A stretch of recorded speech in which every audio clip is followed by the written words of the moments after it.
जय श्री कृष्ण सभी को। राधे राधे। तो हम सभी को पता है कि कार्तिक मास चल रहा है, तो आज की इस कथा में हम कार्तिक मास के 8वें अध्याय की कथा सुनेंगे, जिसमें कार्तिक व्रत का उद्यापन की विधि बताई गई है। नारद जी बोले, हे राजन, अब मैं कार्तिक के व्रत के संक्षेप में उद्यापन विधि सुनाता हूँ। व्रत पूरा होने के फल मिलने में विष्णु भगवान की प्रसन्नता के लिए कार्तिक शुक्ल चतुर्थी को उद्यापन करें। तुलसी जी से सुशोभित चारों द्वारों एक सुंदर मंडप बनाकर तोरण बंदरबान बांधकर फूल माला आदि से सजावे। मंडप के चारों द्वारों में मिट्टी के पुण्यशील सुशील जय और विजय भगवान के द्वारपालों को बनाकर उनका पूजन करें। फिर तुलसी के चारों ओर अनेक रंगों से सुशोभित सर्वोभद्रा चक्र बनावे। उसके ऊपर पंचरत्न और नारियल रखकर एक सुंदर कलश स्थापित करें। इसके बाद वहाँ लक्ष्मी सहित विष्णु भगवान की स्थापना करके पूजन करें। भरती पुरुष बहा आदि देवता इंद्र आदि लोकपालों का मंगल हेतु पूजन करें। द्वादशी को भगवान उठते हैं, त्रयोदशी को देवताओं ने उन्हें दर्शन किए और चतुर्दशी को देवताओं का पूजन होता है। अतः उस दिन शांत और सावधान होकर पूजा करें। गुरु की आज्ञा प्राप्त कर भगवान विष्णु की सुमरणीय प्रतिमा का षोडशोपचार से करें और विधि पूर्वक विविध प्रकार से भोग अर्पण करें। रात्रि में जागरण कर बाद आदि के साथ भजन कीर्तन करते रहें। प्रातःकाल उठकर नित्य नियमित कर्म करके पश्चात हवन करे, ब्राह्मणों को भोजन करावे। जो विधि पूर्वक इस वैकुंठ चतुर्थी का व्रत करता है वो इसके व्रत मात्र से ही वैकुंठ धाम को पाता है। इस वैकुंठ चतुर्थी के महत्व को देवता और शेष जी भी कहीं नहीं कर सकते। जो प्राणी भगवान चक्रपाणी के जागरण के रूप में भक्ति पूर्वक आंगन में गायन और नृत्य करते हैं, उनको सहस्र गौ को दान करने का फल मिलता है।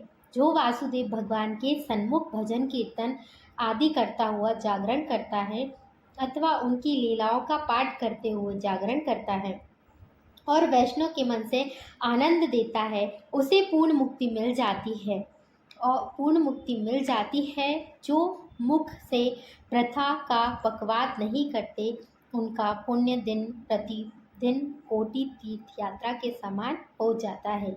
तदंतर पूर्णमासी के दिन स्त्री सहित 30 अथवा 1 ब्राह्मण को अपनी सामर्थ्य के अनुसार दान निमंत्रण देवे, क्योंकि इसी दिन विष्णु भगवान मत्स्य रूप में उत्पन्न हुए थे। अतः इस दिन किया गया होम जप और दान अक्षय फल देने वाला होता है।